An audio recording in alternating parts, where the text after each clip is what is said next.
Uturaro twahora ducishwa ko ibidandazwa biciye mu kinwa biva mu Burundi bija muri Tanzania canke biva muri Tanzania biza mu Burundi twabomowe kuri uyu wa 28/0/2025 ni mu gihe umukuru w'igihugu Evariste Ndayishimiye ari mu nama y'abakuru b'ibihugu vya Afrika iri kibera hariya i Dar es Salaam muri Tanzania.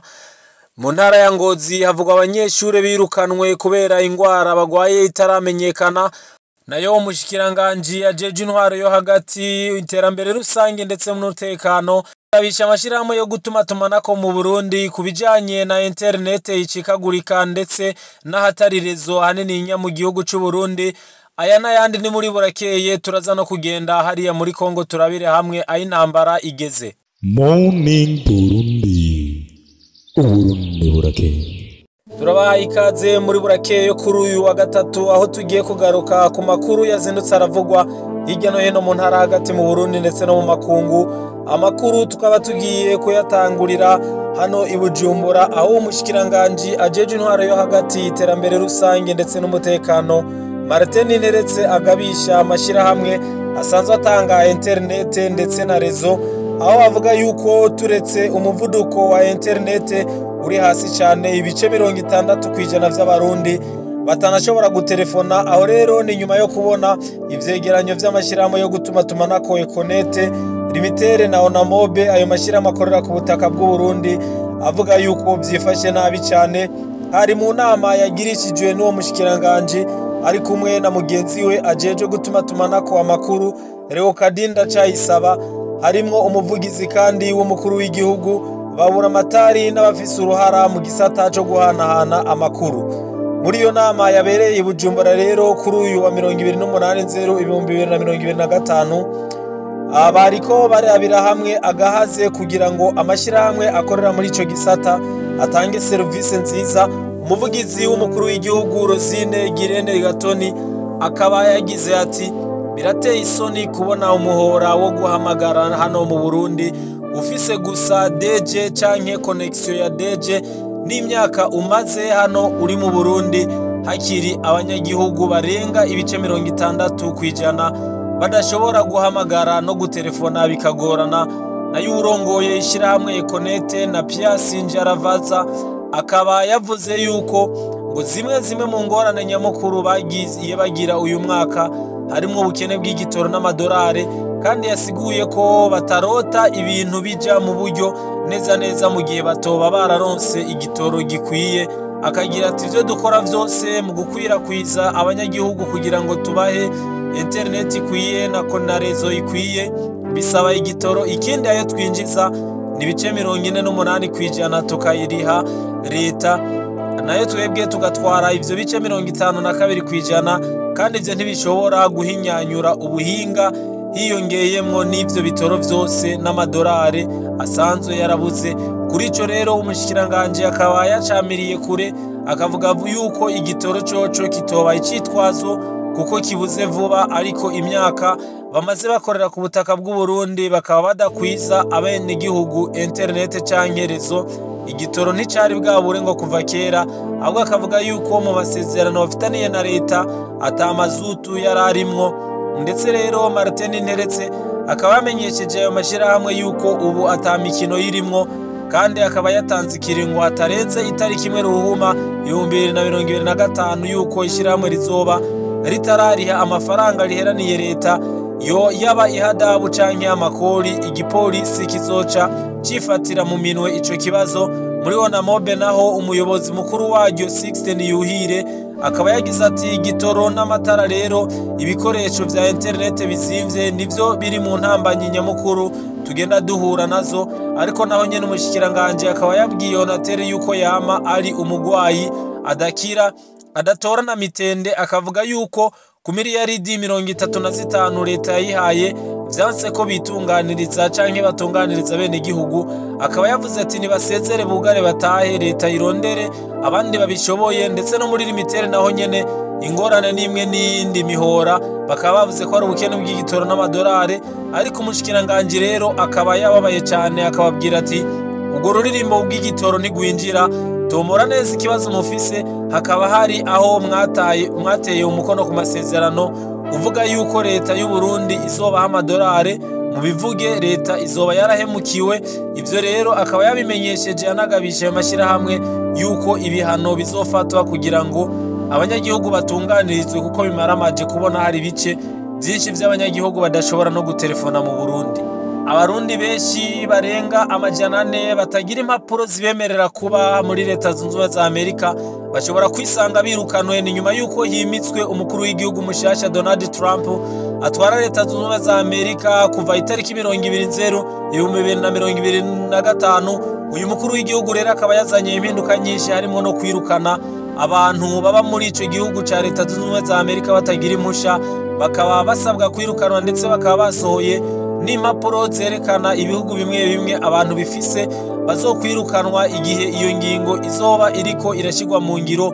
Gushika muri Munyonyo rero umwaka wa 2024 abagera ku miliyoni 14 nibo baharugwa muri ico gihugu ko batagira uruhusha rwo kuba muri leta zunze ubumwe za Amerika, ariko rero ibice 40 vyabo rero ngo barafise uruhusha rwo kubaho mu kiringo runaka, ivyo bitwa temporaire, mu gihe rero ibice 60% nabo ataruhusha babifitiye, nkuko vyandikwa n'ikinyamakuru The New York Times. Urutonde rwashizwe ahabona rero mu kwezi kwa Munyonyo 2024 gwerekana yuko abantu barenga umuriyoni ndetse abantu bagera ku miliyoni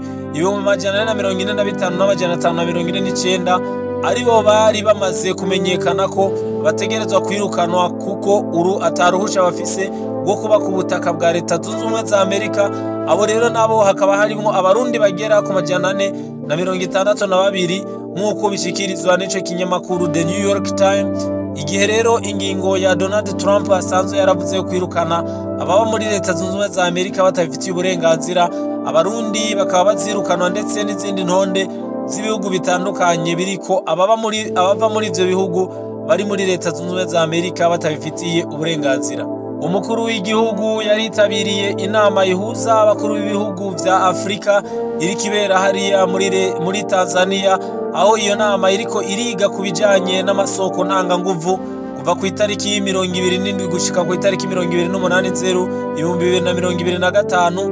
Abakuru b'ibihugu rero vya Afrika bakaba bahuriye hamwe n'amashyirahamwe afasha mu iterambere bakoraniye muri Tanzania i Dar es Salaam, aho bagiye mu nama yerekeye rero ivy'amasoko ntanganguvu ya bise mission 300. Ku ruhande rero rw'u Burundi umukuru w'igihugu Evariste Ndayishimiye akaba yaritavye iyo nama.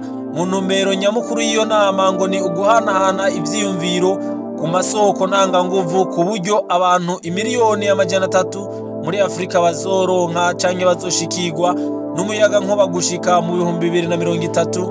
Ni mu gihe rero abarenga imiliyoni 600 muri Afrika rero bagihanzwe n'ubukene bw'umuyaga nkuba uvuye ku masoko ntanganguvu. Muri iyo nama ibihugu vya mbere 12 bikaba bishikiriza amasezerano kubijanye n'amasoko ntanganguvu, ibindi bizoca bikurikira. Ivyo 12 rero navyo harimo Cote d'Ivoire, Liberia, Madagascar, Malawi, Mauritania, Niger, RD Congo hamwe na Senegal na Tanzania, Chad na Zambia ndetse n'ibindi bihugu bikazoca bikurikira. Mu gihe rero iyo nama iri kibera muri Tanzania hariya i Dar es Salaam mu ntara ya Muyinga, rero naho hano mu Burundi abajeje intwara n'umutekano bo muri Tanzania bazindukiye kubomora ibiraro bito bito vyinjira mu Giteranyi. Ivyo biraro rero bikaba ari ibitarugwa vyinjira ku mitumba ya Shoza na Kabogo muri zone Mugano komine Giteranyi intara ya Muyinga. Nivyo rero vyasambuwe kuri uyu wa 28/0/2025 n'abajeje intwaro bari kumwe n'abasirikare bo muri Tanzania, nkuko vyemezwa na musitanteri wa komine Giteranyi. Uwo muyobozi akavuga yuko abatanzania mu gusambura ivyo bitarugwa ngo bagomba gukingira umutekano mu kugwanya ikinwabi urudandazo rwa magendo, ariko akavuga yuko nta ujejwe intwaro n'umwe wo mu gihugu c'u Burundi bigeze babimenyesha. Floride Nduwayezu rero akaba ayoboye komine Giteranyi yamenyesha kandi ko aguma abaza imvo y'ukuri yatumye abo babanyi basitura ivyo bitarugwa bisanzwe ari ivy'imigenderanire y'u Burundi hamwe na Tanzania, ariko bikaba ari vyo vyakekwa yuko vyacako urudandazo rw'inwabi. Amakuru ava mu baba hafi rero y'ivyo biraro akaba yemeza yuko umutekano wari umaze imisi wifashe neza ku rubibe rw'u Burundi ndetse na Tanzania, atari cyo kimwe no ku zindi mbibe. Mu ntara ya Ngozi hariya muri komine Marangara ku ishure rya Gahororo havugwa abana 6 abigeme birukanwe kubera ingwara yabafashe itaramenyekana. Uyo ngwara yabafashe kuri uyu wa 27/2025 aho ngo bafashwe bididagura hasi baguma bidudagura hasi. Abo banyeshure rero bakaba bateye amakenga abarezi bo kwige shure kugeza yaho babonye bibandanije kuri uyu wa 28/2025 bahisemwo kubarungika iwabo kugira ngo barindire yuko bomenya icabafashe, kandi bakavuga yuko hari n'abanyeshure bagaragaza ibimenyetso yuko baba bafise ikibazo kimwe n'abo bandi, bakaba bavuga yuko bataramenya icabaye, ndetse bakaba babaye barafata ingingo yo kwikingira no gukingira abo banyeshure babarungika muhira kugira ngo babandanye bakurikiranwa mu mihana kandi bongere bakurikiranwe n'abaganga.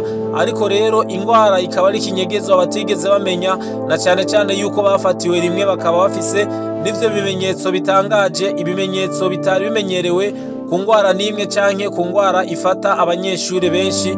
Ariko rero hakaba haciye haba harafatwa iyo ngingo yo kugira ngo babarindirize abo banyeshure babarungike mu mihana. Ano makuru tuyabandanirize mu makungu, aho hakurya mu bihugu bibanyi u Rwanda na Kongo bitifashe neza, imigenderanire ikomeje kuba nabi.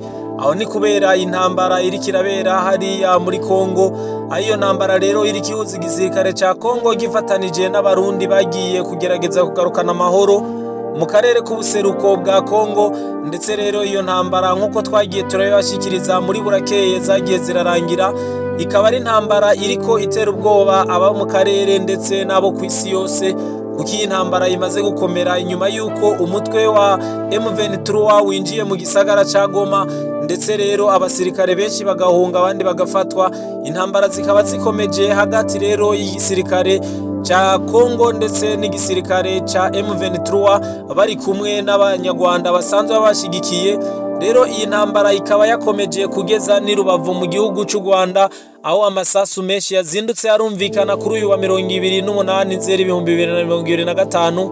Abanyarwanda benshi rero nubwo bariko bakira impunzi zitari nke ziriko zijabuka mu Rwanda ziciye ku mupaka Kongo ihana n'u Rwanda, izo mpunzi rero zikaba zigenda, ariko kandi hakaba hari ukurasana gukomeye ku mupaka uhuza Repubulika Iharanira Demokarasi ya Kongo ndetse n'igihugu cy'u Rwanda.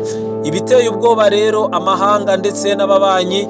Abarundi rero nabo bakaba barimo bariko bakurikiranira hafi iyi ntambara, na cyane cyane yuko ibi bihugu byose bisanzwe bihana imbibe n'u Burundi. Hariya Igoma rero intambara ikaba yakomeje no kuri uyu wa kabiri rero kurasana bikaba byakomeje, ariko kandi mu bindi bisagara nka Kinshasa hakaba habaye imyigaragambyo ikomeye.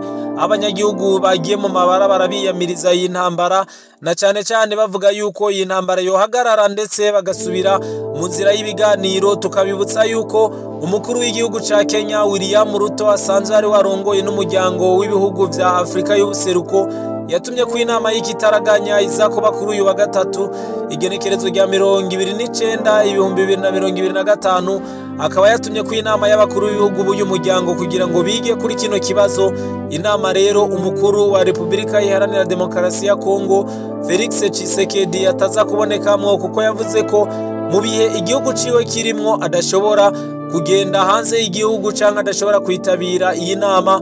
Ikaba rero ari ntambara iriko yitana kandi abatari bake, ariko kandi amakungu akabasaba yuko aba bose boja mu biganiro, ndetse bagasaba yuko intambara yohagarara kandi igihugu cy'u Rwanda kikareka gushigikira uyu mutwe wa M23 usanzwe uriko uba ikinani hariya mu buseruko bwa Kongo, kuko umaze kwigarurira uduce tutari duke, ndetse intambara zikaba zimaze no guhitana abatari bake. Ni mu gihe rero umuhari wa M23 wamaze no gutangaza amasanamu yerekana yuko wageze ku kibuga c'indege c'Igoma, aho bavuga yuko ubu ari bo basanzwe bariko bagenzura igisagara ca Goma cose. Ariko kandi ni amakuru leta ya Kongo itaremeza n'igisirikare cabo. Abari muri Kongo bakaba bavuga yuko intambara zikomeje, ndetse ubwoba bukaba butekeye abari Goma ndetse n'abagenzi babo bo muri Kongo, aho nk'abari Kinshasa hari ivyo vyatumye baja mu mabarabara biyamiriza y'intambara basaba yuko hoba ibiganiro kugira ngo hareke gupfa abantu b'inzirakarengane muri iyi ntambara abanyagihugu basanzwe bariko babariramwo. Turabashimiye rero ko mwakurikiranye Iburake yo kuri uyu wa gatatu, tubifuriza kugira ibihe vyiza. Mudukurikirane ku mbuga zose dusanzwe dukorerako kuri X, Instagram ndetse no kuri Facebook, kandi musangiza abandi n'aya makuru. Nawe utaha muri Burakeye yo kuri uyu wa kane, murakoze. Morning Burundi, Uburundi burakeye.